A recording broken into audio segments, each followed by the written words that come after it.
Entonces, ¿han escuchado del teorema del límite central?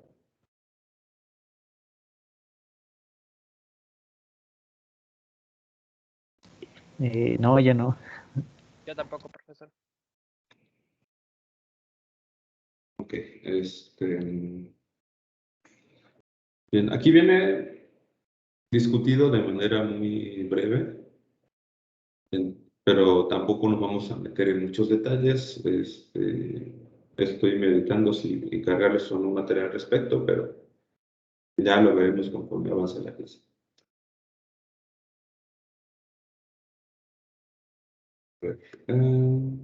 Déjenme copiar esto en las notas.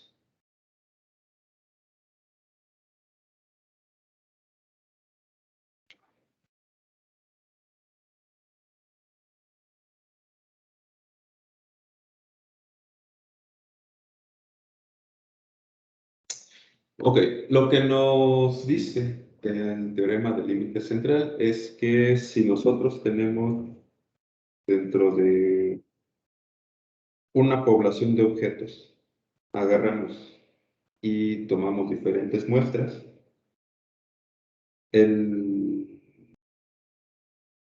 los valores promedios que vamos a poder adquirir de esas muestras va a ser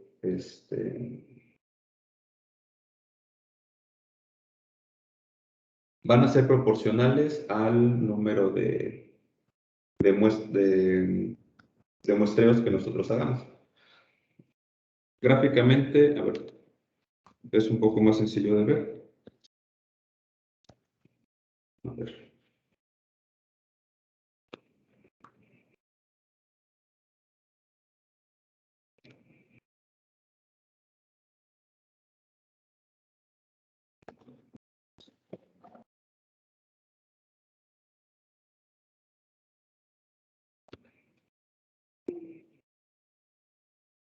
Gráficamente tenemos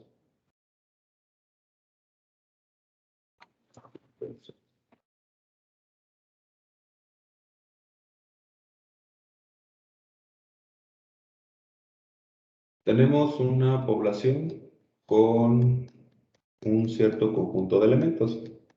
Esto es un poco más abstracto, aunque lo que estamos observando no es tan diferente de los objetos que estamos de los objetos con los que estamos trabajando. Entonces, tenemos una cierta población de individuos, en nuestro caso particular, tenemos moléculas, tenemos átomos, tenemos sistemas coloidales con una cierta posición y un cierto momento. Y esta población va a estar caracterizada por una media mu y una varianza sigma cuadrada. Entonces, un muestreo es agarrar una porción de esta cantidad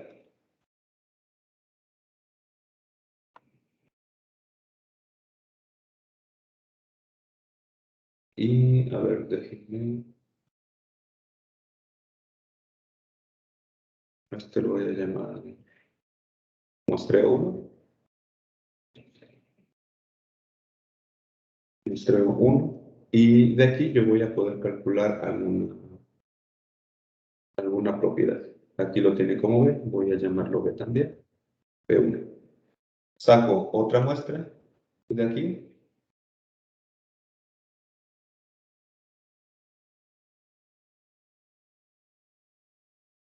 M igual a 2, y a esto, y lo que yo calcule con aquí tengo un conjunto de Q y P's. Aquí también tengo un conjunto de Q y P's, Q y P's. Y así me voy hasta generar un muestreo M.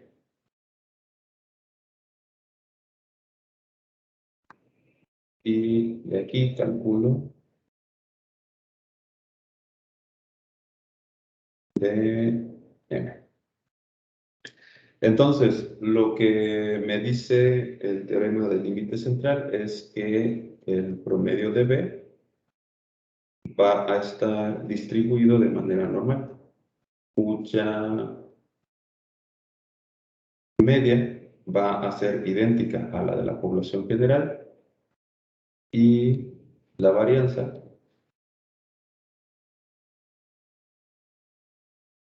va a depender del número de muestras que nosotros realicemos.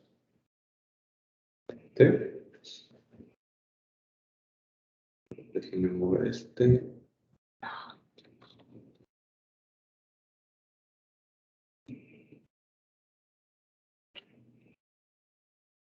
Entonces, para M grande, entonces obtenemos una distribución más o menos de esta forma. Tenemos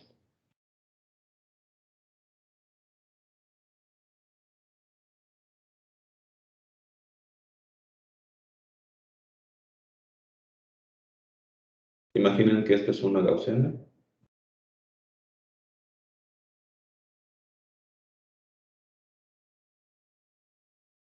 ¿Sí?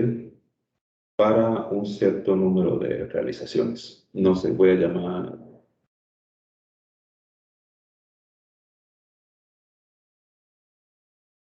esta va a ser para n igual a 10. El siguiente va a ser algo así, y para n igual a 100.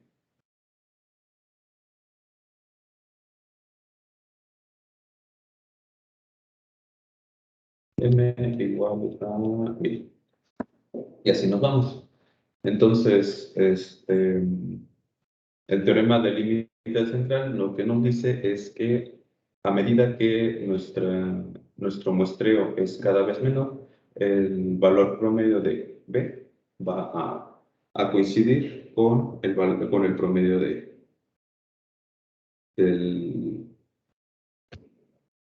la población original. Entonces, ¿queda claro esto del teorema del límite central o quieren que lo repita?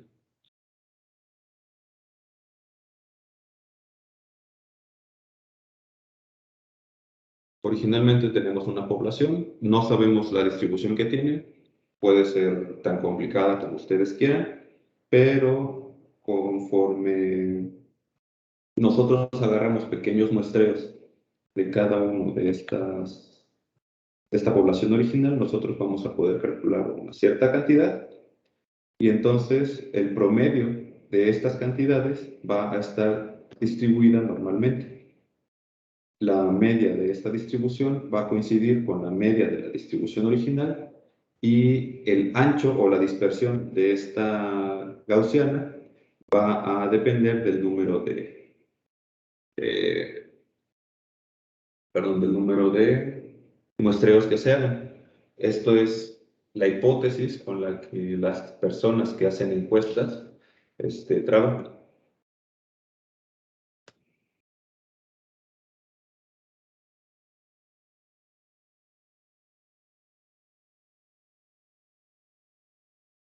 Bien, si no hay dudas, continúo con lo que...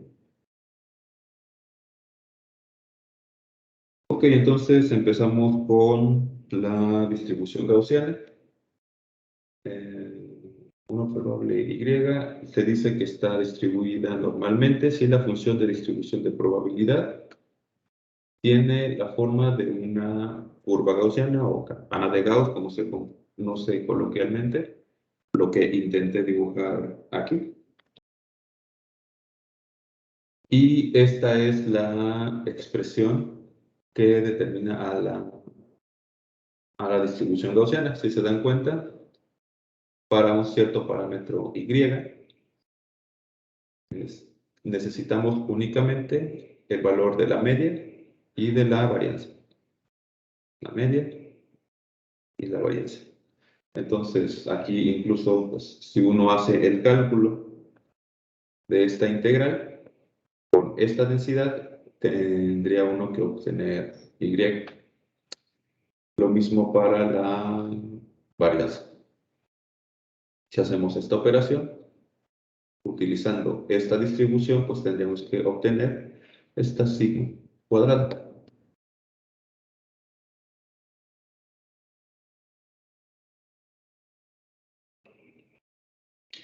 Los momentos de una función de distribución normal son finitos. Claro, todos y cada uno de estos van a ser cero. Entonces déjenme copio esto que está aquí.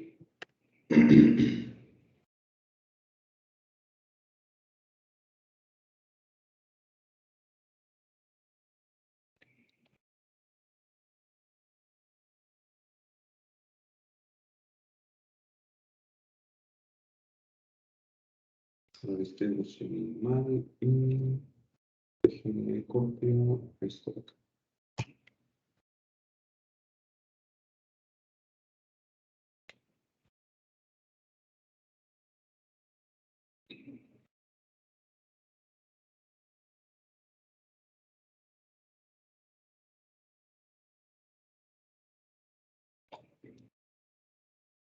Bien, esta sería la distribución normal con media y0 y varianza sigma cuadrada.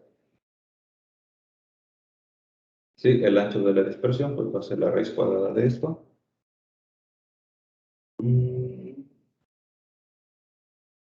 Y ya.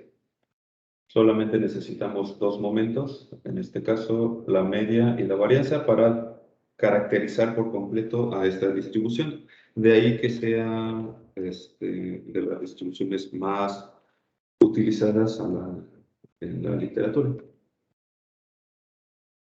Ok,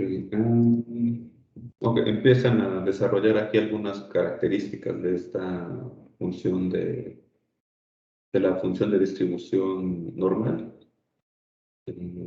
Asociado con lo que vimos en la sesión pasada, pues tenemos la función característica para la gaussiana, que va a estar dada por este objeto que ven aquí.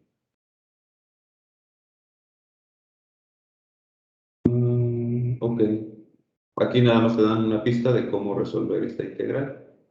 En este caso, esto es lo que está el producto de E por lo que va a estar dentro de la gaussiana. Al multiplicar este exponente con este, dentro del exponente resultante nos va a aparecer esto de acá. ¿Y qué hacen después? Hacen el álgebra respectivo y separan en dos términos. Uno que es este que ven acá y este otro que ven acá. A ver, lo hacemos no con tanto detalle, pero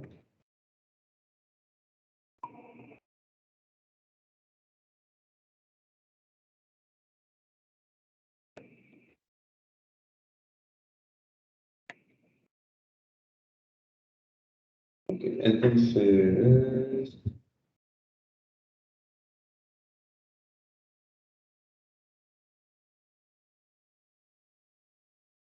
esto va a ser igual a la integral desde menos infinito a infinito de y e a la y z y, la raíz de 2 sigma cuadrado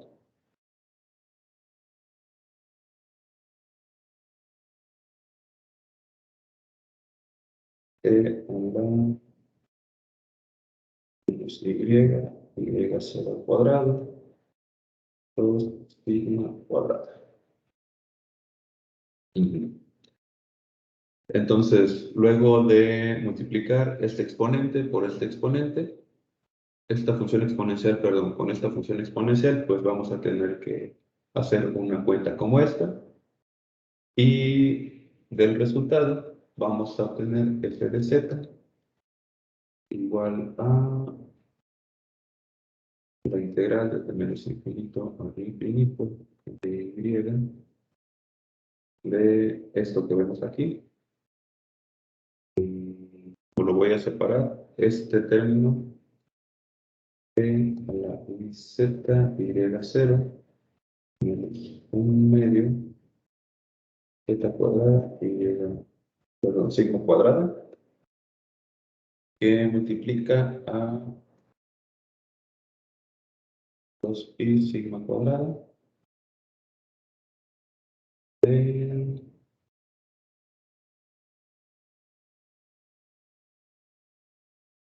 voy a escribirlo así, la exponencial de esto de acá, menos y menos y0 menos iz sigma cuadrada al cuadrado entre 2 sigma cuadrada.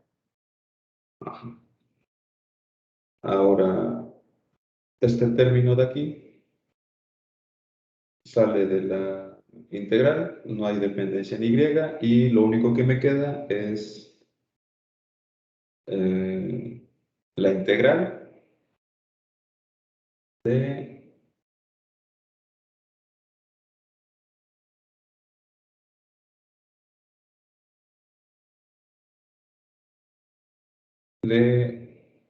esto de aquí arriba, de esto de aquí arriba,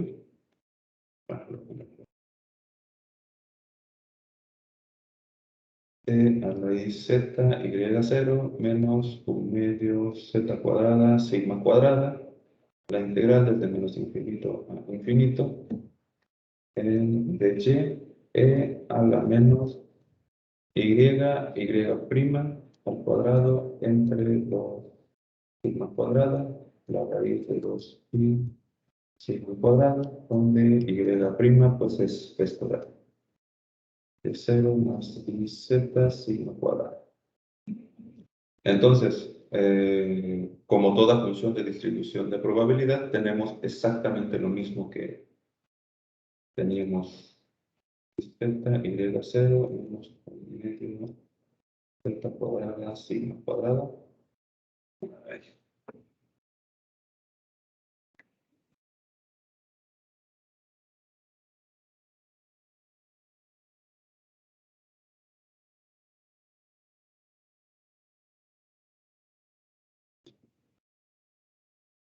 La integral desde menos infinito a infinito de y rho y, y estas distribuciones para describir una probabilidad tienen que estar normadas y entonces toda esta cantidad es 1.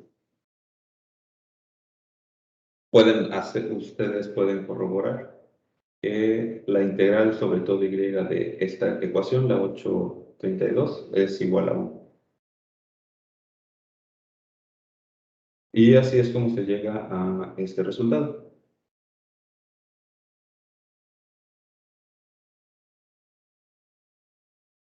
Bien. ¿Por qué es relevante para nuestra discusión este tipo de exploraciones? Pues en un sistema físico vamos a tener del orden del número de Avogadro de partículas. Entonces, ver cómo se comportan las funciones de distribución para números muy, muy grandes nos ayuda nos facilitan un montón de cosas. De ahí que la estadística que se maneje en física sea de grandes números. Entonces, aquí empiezan a hablar de la derivación del teorema del límite central. Si quieren, ustedes lo pueden leer por su cuenta. Es, pues, un poco más son un poco más de detalles de lo que vamos a utilizar. Entonces, se define una cierta variable y, definen este tipo de promedio, donde cada una de estas son mediciones mutuamente independientes, es decir, lo que les pintaba aquí arriba, acá, son cada una de estas. Ajá, no estoy seguro de por qué lo pone sobre la raíz de m. Ah, claro. Sí, tiene que ver con lo que ya vimos de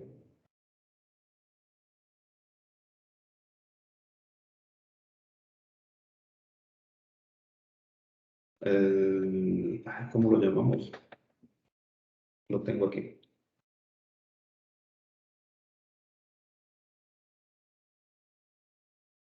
La ley de números grandes. Esto de acá. Esto de acá. Tiene que ver con esto de que lo ponga como la raíz de.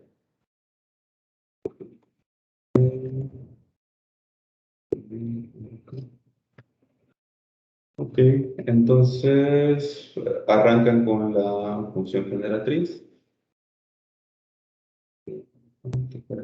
La función característica es la suma de cada una de estas variables independientes. Ajá. Y esto lo reescriben como el producto de cada uno de estos exponentes individuales y calcula el promedio de cada una de ellas.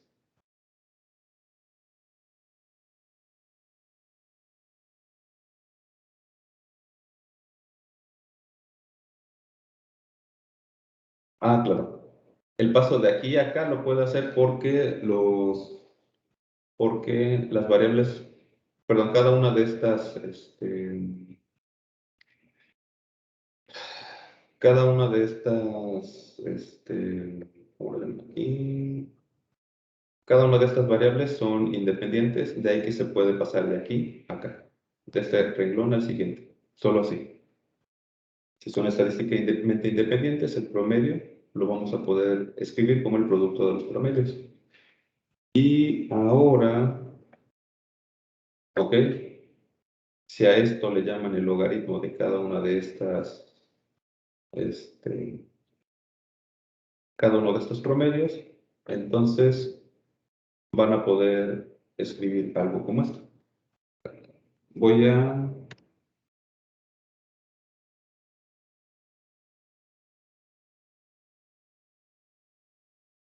agregar esto a las notas.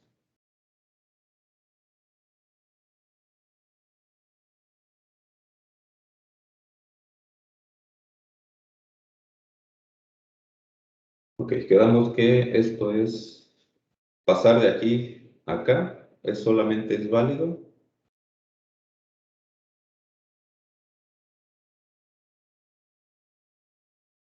Solo es válido para conjuntos inde- estadísticamente independientes.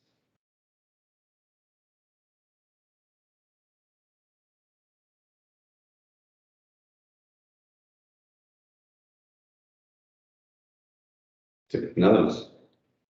Ahora,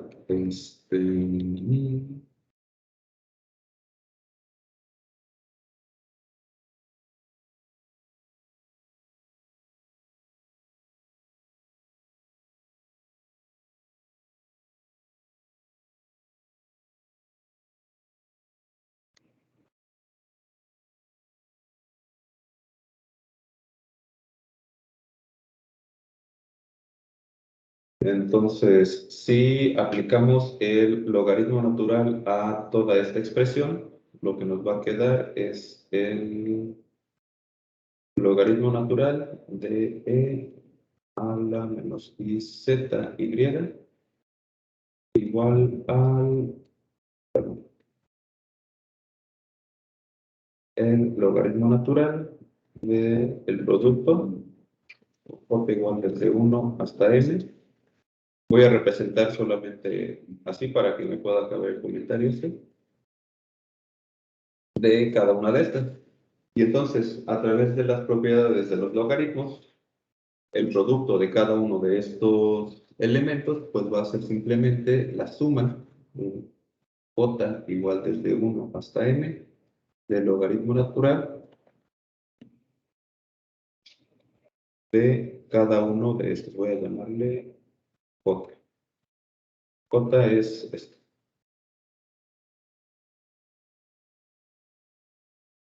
A la menos y z xj sobre la raíz de n. ¿Sí? Y como lo tienen escrito acá, es la suma j igual desde 1 hasta m de aj z sobre la raíz de n. Y ya pasar de esta relación que les acabo de escribir acá, pues es solamente aplicar el exponencial de los dos lados y se llega a esta ecuación.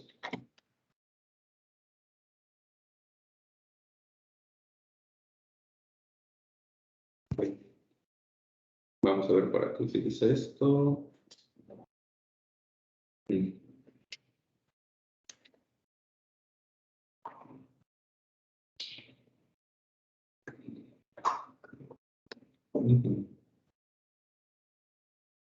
Okay. Lo siguiente es hacer una expansión sobre cada uno de estos, cada uno de estos elementos de la suma. Y si se dan cuenta, para m muy grande, la razón z sobre m tiende a un número que vamos a llamar pequeño. Si este número es pequeño, entonces podemos hacer una expansión en series de Taylor en torno a nuestro valor de interés. Entonces, tenemos el primero.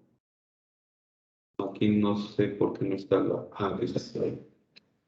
El siguiente término de la expansión no aparece porque esta cantidad va a ser proporcional a esta variable que de entrada lo establecieron como, perdón, lo fijaron a 0. Y la varianza de este objeto va a estar dado por la varianza de cada una de estas. Y si se sustituye estas cantidades arriba, sustituyendo esto en 34, 834,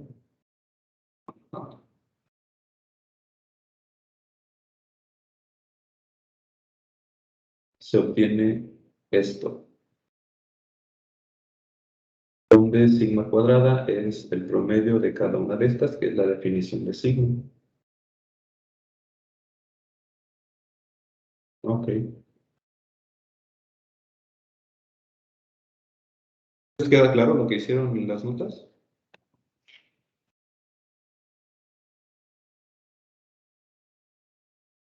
¿Quieren que les explique algo de lo que hicieron acá? Bueno, ahí cuando llegaron a lo del exponencial, ahí sí entendí. Lo otro como que no, Ok. no mucho. ¿Aquí arriba o acá abajo? ¿En qué parte? ¿Qué ecuación? Donde está AJ, todo eso no. ¿Esto de acá? Ajá. Bueno, no sé qué representa esa J, por ejemplo. Ah, ok. No, primero, esta AJ es nada más una forma de llamarle a esto, me imagino para todo esto de acá, mira, solamente para no cargar con cantidades muy, muy grandes.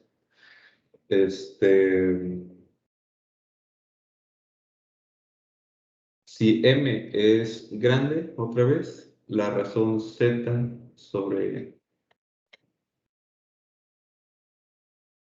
en el límite de m grande, la razón z sobre la raíz de m tiende a 0 para una z grande. Entonces, esta condición nos permite hacer una expansión en series de Taylor de AJ. AJ voy a llamarlo de X, va a ser simplemente la suma de n, igual desde 0 hasta infinito, de cómo va.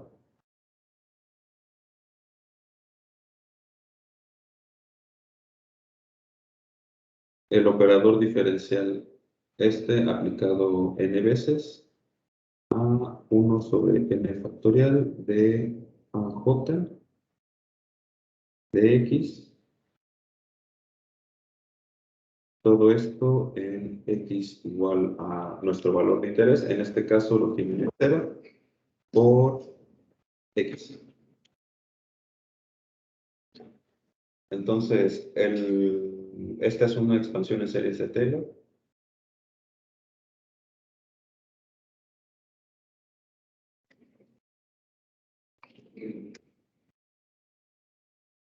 Es lo que están haciendo aquí. Y entonces, cada uno de los elementos de esta suma se están viendo acá. Para n igual a 0, no aplicamos ningún operador diferencial. 1 sobre 0 factorial va a ser 1 y va a ser a0, bueno, aj evaluada en 0. Pero por x a la n. Y x a la 0 pues va a ser 1. Ahí tenemos el primer término. El siguiente término pues va a estar asociada con la primera derivada, el segundo con la segunda derivada y así sucesivamente.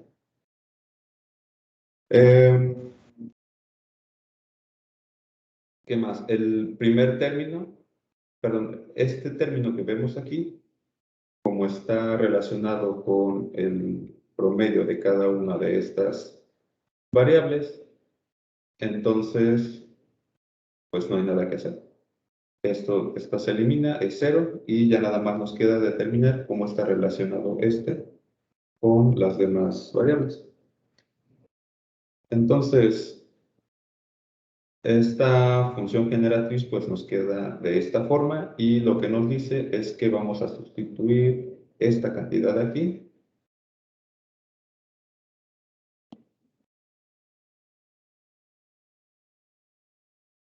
en 34 acá.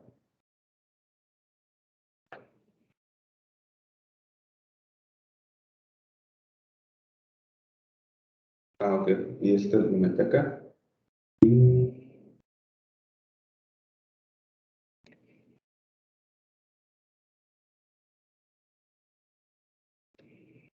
comparamos 37 con 33.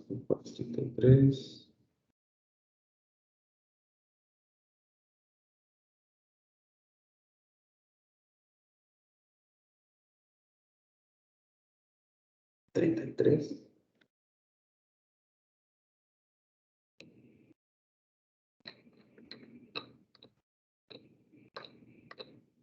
Ah, 33 es esta.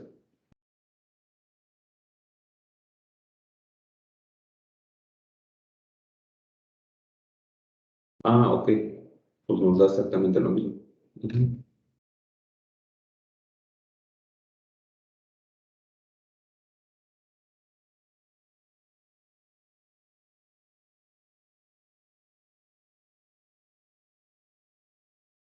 Que nos da lo mismo salvo por esta cantidad. Okay.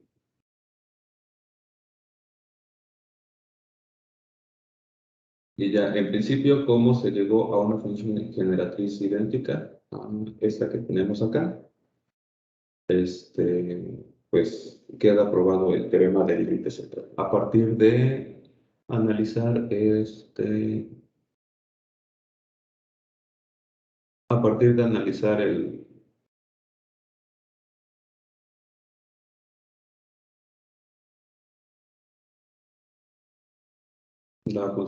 la función característica de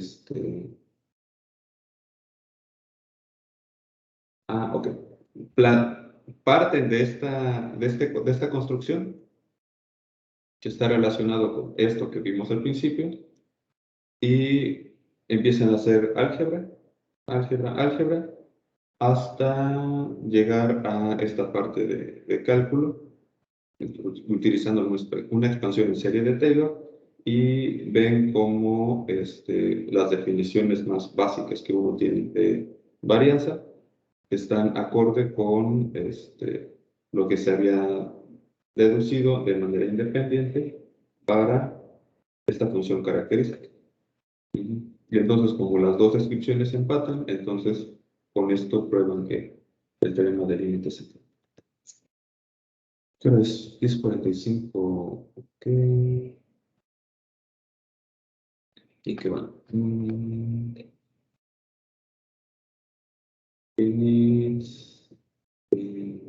valores pegando, pues va a ser esto. Cuando cada una de estas se hace diferente de 0.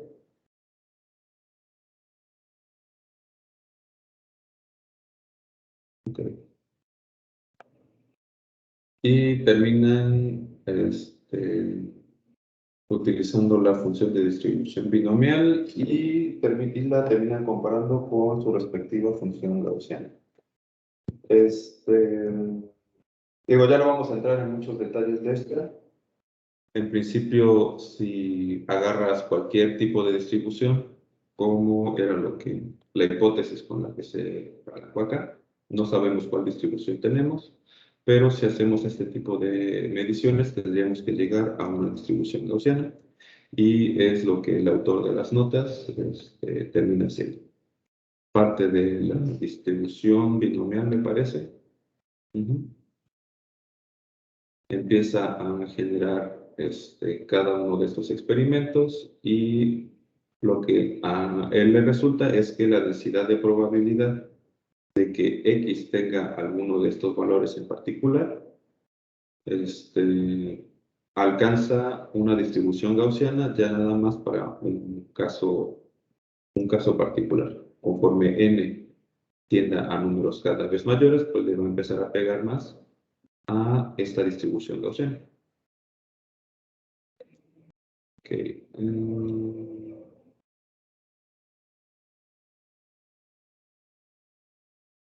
Sí.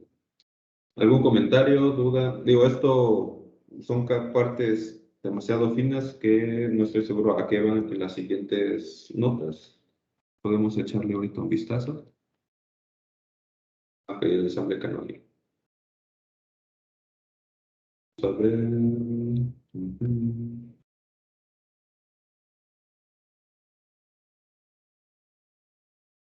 Solo quiero ver para qué están utilizando aquí el teorema del límite central.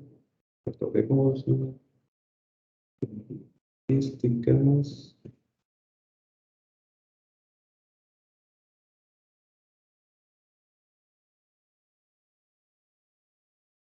De momento no veo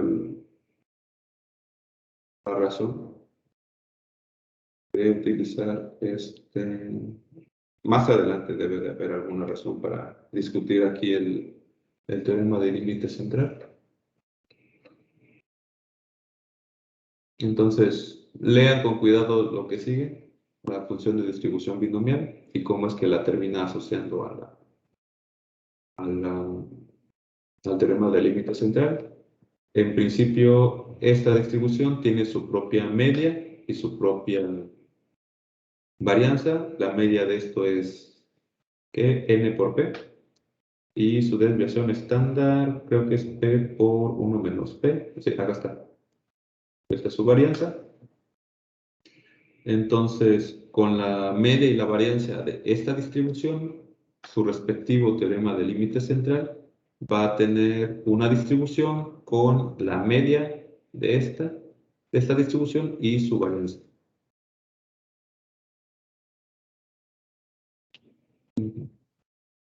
¿Comentarios? ¿Dudas? ¿Preguntas?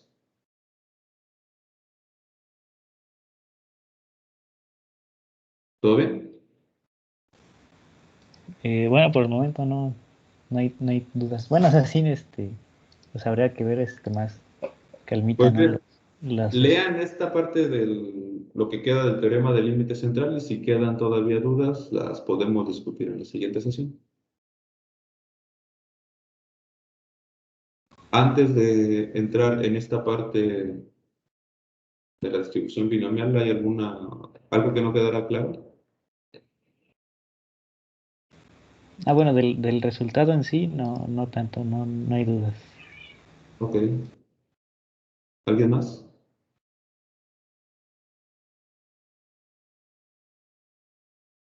Ok. Pues si ya no hay dudas, nos vemos el próximo martes.